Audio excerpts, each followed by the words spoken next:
All right, guys, we are back at Slattery Auctions now. If you've followed me on social media, you've known that I have been here before. I've done some videos on some cars here before, but I wanted to do it again because they've invited me down. There is some really, really cool honeys here, or darlings rather, that I'll show you later. But before we do that, I will show you, the vast majority of what Slattery sell at the moment is fleet and lease vehicles, which you can see behind me. There is a huge range of dual cab utes, and there is also lots of Euro stuff, like this Discovery just here, all of these Mercedes. And if we jump forwards, there's also lots of Japanese stuff. A lot of these cars are more sort of daily driver. Among here, there are some really, really cool things that I want to show you guys, and I'm lucky enough that if I have a look at this enormous pocket, I've got enough, I've actually got the keys for them. So let's go have a look. And if there's anything that catches our eye, we'll drive it. So let's go have a look. As you can see, we have lots of vans. I used to have one of these Hiaces. Great cars. Oh, this one's a proper people mover. Mine wasn't that nice. So quickly, I've just noticed a Ranger Raptor. One of the reasons this caught my eye is only last week, Toyota gave me a GR Hilux, which is sort of the Toyota version of this car. And I haven't actually seen one of these in person. If you want to jump inside here, I think I like the interior more than the Hilux. Yeah, it is really cool. This as well, the Hilux came with nothing, just a tub. So that's really, really good, having the roller tray. But now I couldn't skip past the Mazda 2. If you guys have followed along the channel, I had one of these that I blew the motor in to my budget enduro racing. Actually pretty hard to follow for cheap. This one's an auto one. Looks in pretty similar condition than when I bought mine. But these are the kind of vehicles that you probably expect most auctions have. And these are the daily drivers. I know, though, that you guys want to see some of the standout cars. So let's go do that. All right, our next car that we're going to have is this Ram 1500. And this is not just any one. It's got ASV, American Special Vehicle, which is pretty cool. But it is supercharged. Before we get into that, though, I wanted to just talk about this one funny little quirk. This is the key, right? Have a look how close the panic button, where you press to set the alarm off, is to the unlock button. It's right next to it. If you're using this in the dark, I think you can easily press it. Actually, while we're back here, we'll open this up. It's enormous in there, isn't it? Really, really big, and just like a lot of the other dual cabs, there was a little indent for that, for your drinks and stuff, and there's plenty of tie downs, which is really cool. That's awesome. And if we jump in here,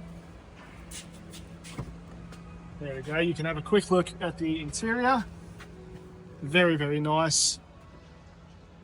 This is the 5.7 litre, and as I mentioned earlier, or maybe I didn't, this is the supercharged one. Well, it's got an aftermarket supercharger on it rather, but look how much room is in the engine bay there. I mean, you could almost fit another little 4-cylinder in there. It is absolutely massive, but let's take it for a drive. Actually, the other thing I did want to mention, I do think it's a really good looking ute too. I don't know, you guys might disagree with me, but yeah, I think it looks great. All right, guys, we are sitting in the Ram. It is ridiculous. And again, we are in the environment, in the warehouse environment, so I can't do anything too silly, but it is very noisy. It is supercharged, which is cool, and I would love to give it a run on the street, but that's okay. I'm lucky enough to drive it either way. But these cars are absolutely enormous, frankly. They are huge, and I'm actually quite surprised how small our little infotainment is. Just if we have a look over here, how small our infotainment is compared to the size of this truck. But is it small or is it normal size? This car just feels absolutely massive. Huge grab handles. If you're not worried about fuel economy, I feel like it'd be a pretty good daily. It's very lazy. You feel real high up. You got 3 massive drink cup holders, and there's one down on the floor there too. And my indicators on the other side. That's interesting. I thought it would be on the No, of course not, because it's a converted right-hand drive. So yeah, I really enjoy driving these kind of things, even if, you know, even though we're only doing a blocky, it is cool to experience it. But it just feels huge, this car. I've never driven a Ram truck, I've never driven any of these, the Tundra or any of the other F-150s, so this is really my first time. But yeah, she is a beauty. It's just massive, and the amount of space back there, I'm sure that the fuel economy is terrible. But supercharged V8 in a massive dual cab, you kind of expect that, really, don't you? But yeah, we'll give it, we can only do slight run here. Obviously I'm not going to be an idiot, but we can just go.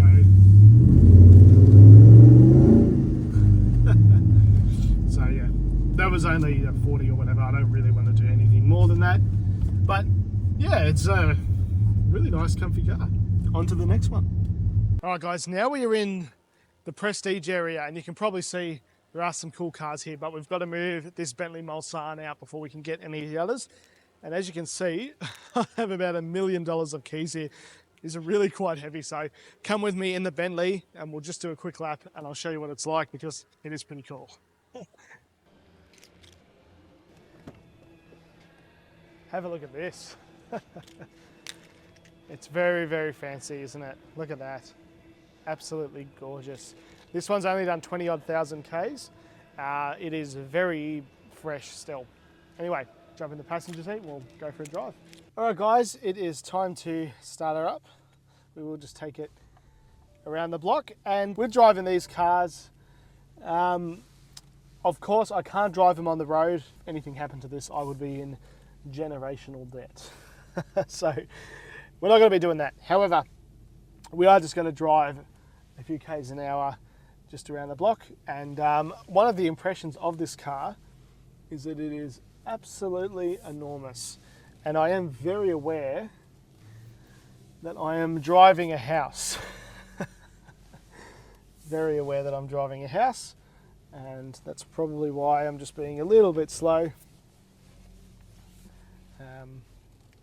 But it is, yeah, it is very cool. It feels very premium and special, that is for sure.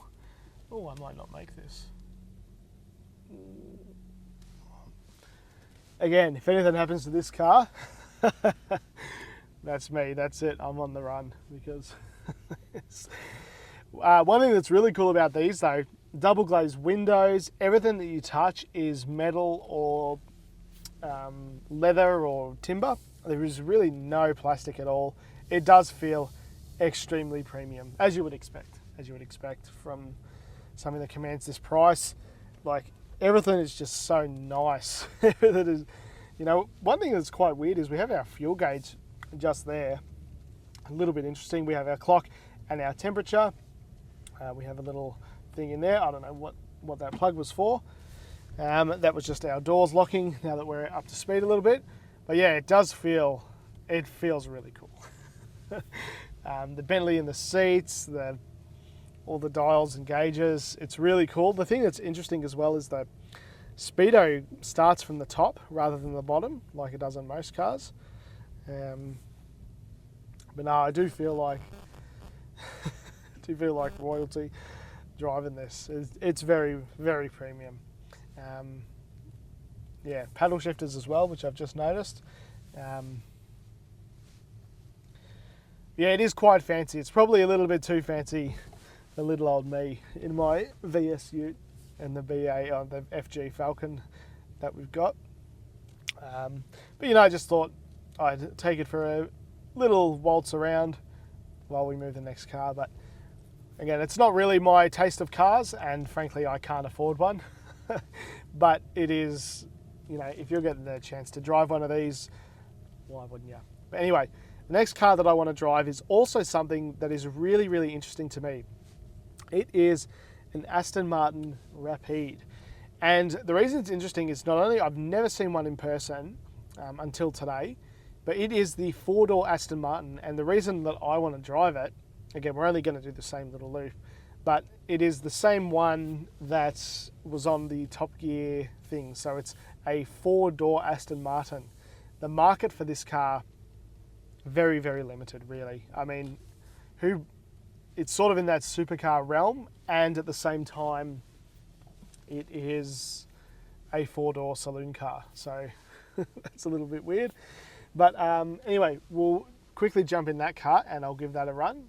All right, guys. Well, this was the one that I was talking about, the one that I'm actually quite excited to drive. This is an Aston Martin Rapide. Now, from the front, it looks like a pretty normal Aston Martin. However, if we have a look down the side here, it has 4 doors. And again, I've never seen one in person prior to today. Now, let's see if I can squeeze myself into the back seat. Now, look, let's be honest. I'm not 60 kilos, 65 maybe, but I'll see if I can squeeze in here. Oh, so I wouldn't want to be going on long trips in this if I'm honest. However, maybe it's not so bad. We do have a little bit of adjustment in the seat. I do have a screen up there, and if I close this door, sorry cameraman. Oh. All right, I'll open that up again, but I do have a little grab handle here. It's quite an interesting one. Oh, there's a hydraulic thing over on the door there. That's just. We have 2 struts here on the doors, which is quite interesting. Look, it is pretty tight in here, and the other thing that I notice as I clamber out of here with lots and lots of dignity is that there is a really big ledge to climb out of. You really fall into the car. So that's quite interesting. But anyway, let's give it a quick drive. It is a very good looking car though. There's no denying that. It is very pretty. Now, as of recording this, I have never driven an Aston Martin in my entire life. But I do know that this key goes in like this, I believe. Yes. Now, how do I start?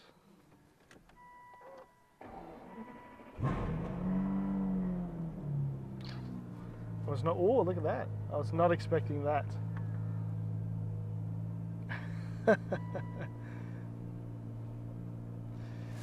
Right, so this car has 96,000 kilometers. I do like this, so we press drive to go into gear.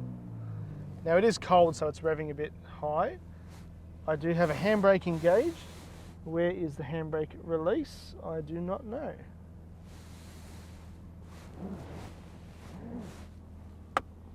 Where is, oh, there it is, right in front of me.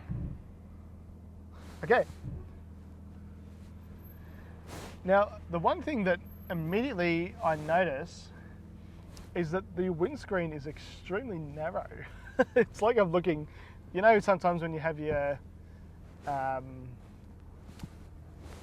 visor down, you can't see much. That's exactly what this is like. I'm not sure if I'm going to be able to swing that.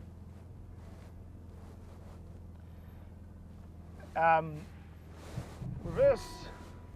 Oh, we do have a reversing camera, which is actually a bit of a surprise for the age of this car. Oh, I do like these buttons. That's very good. I do like this. I'll be honest. I definitely, this definitely tickles me. Well,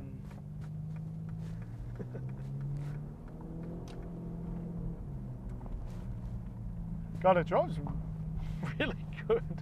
Again, as I mentioned before with the Bentley, we're only on a little closed circuit here, and this car is unregistered as well, so we're not going to be giving it a thrash. But just being able to experience something like this, I never thought I'd be driving a bloody Aston Martin. And very cool. I really like these really little skinny visors, sorry, really skinny. Extremely premium, like everything's plush, everything's nice and soft. Very, very cool car.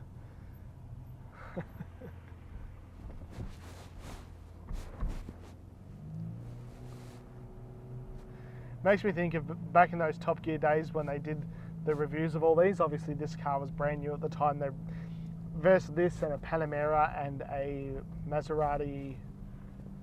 I can't remember what the name of that one was, but just give this a... Again, that's probably all we can really do without being silly. But yeah, I really like this.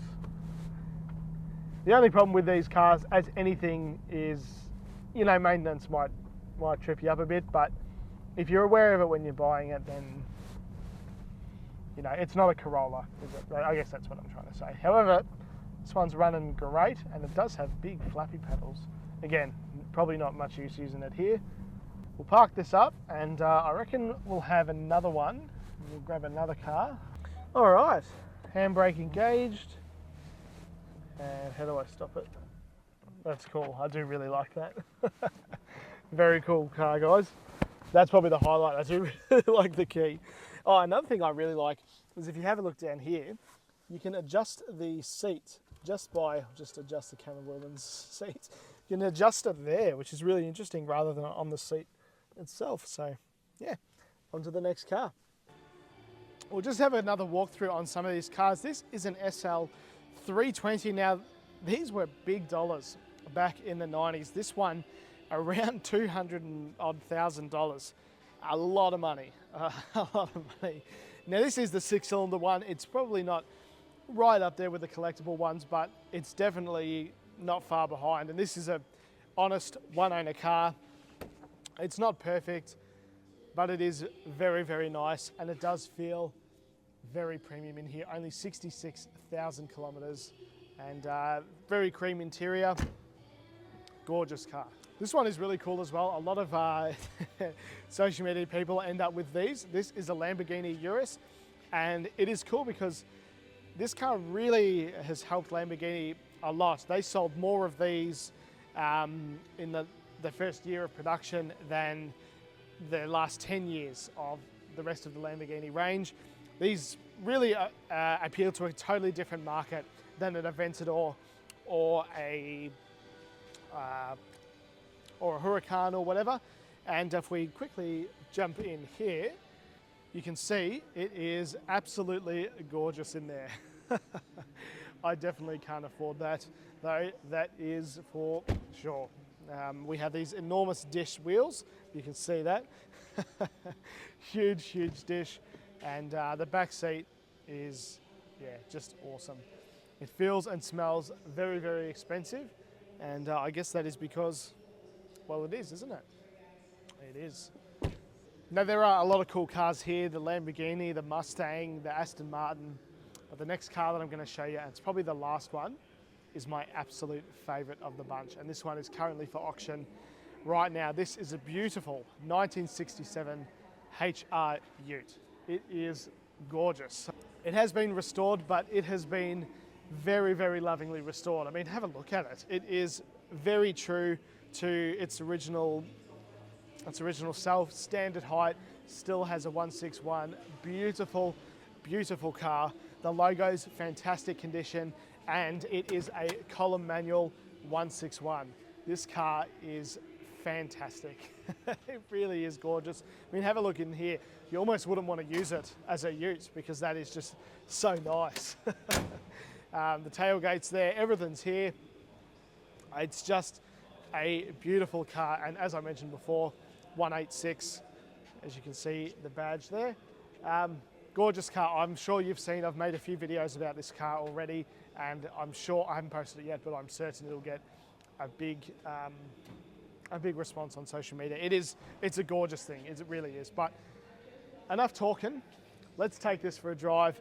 This is actually the first car that I've ever driven column manual in, and again, I made that a little reel. Hopefully you guys enjoyed it, but let's take it for a drive.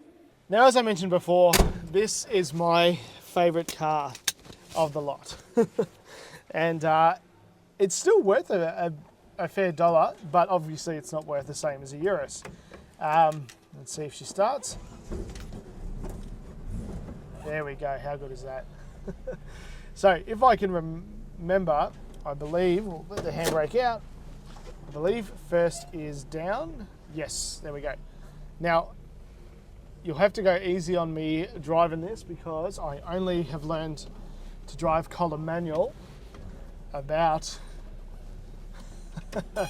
about an hour ago. I've never driven one other than today. I've driven a manual, of course, but not a column manual. But this car is an absolute darling.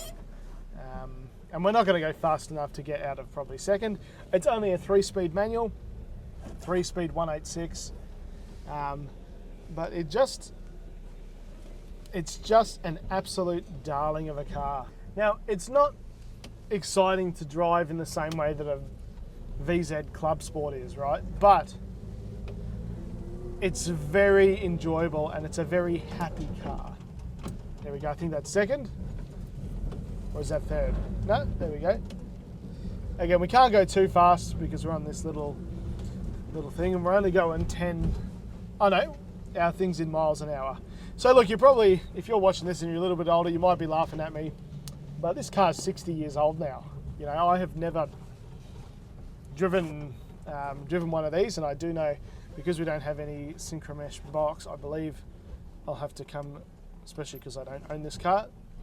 There we go. Oh, I stalled.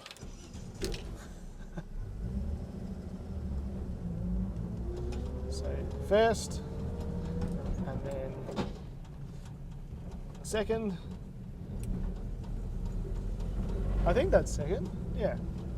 And then straight down for third. Yeah, very, very cool.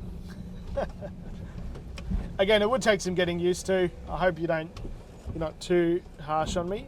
Yep, so no synchromesh. So stop, into first.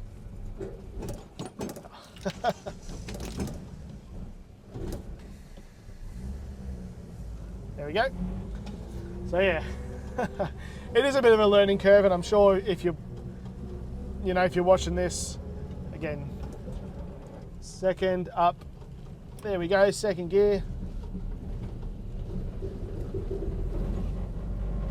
There we go. And this is the thing about old cars, they have a bit of personality, they have a bit of, things might not be 100% right all the time. That's what old cars are. That's what old cars are, and that's what makes them stand out from everyday traffic. So even though you do have to think the whole time you're driving it, it's very likable, it's very cool. I absolutely adore it, and it makes me really want one. I enjoy this kind of driving, maybe a little bit more on the open road, but I enjoy this style of car much more than something that's just fast. This is much more up my alley for sure. Anyway, we'll park it up, and I think that might be it for the day. Actually, there is one other car that I want to talk about, but we won't be able to drive it.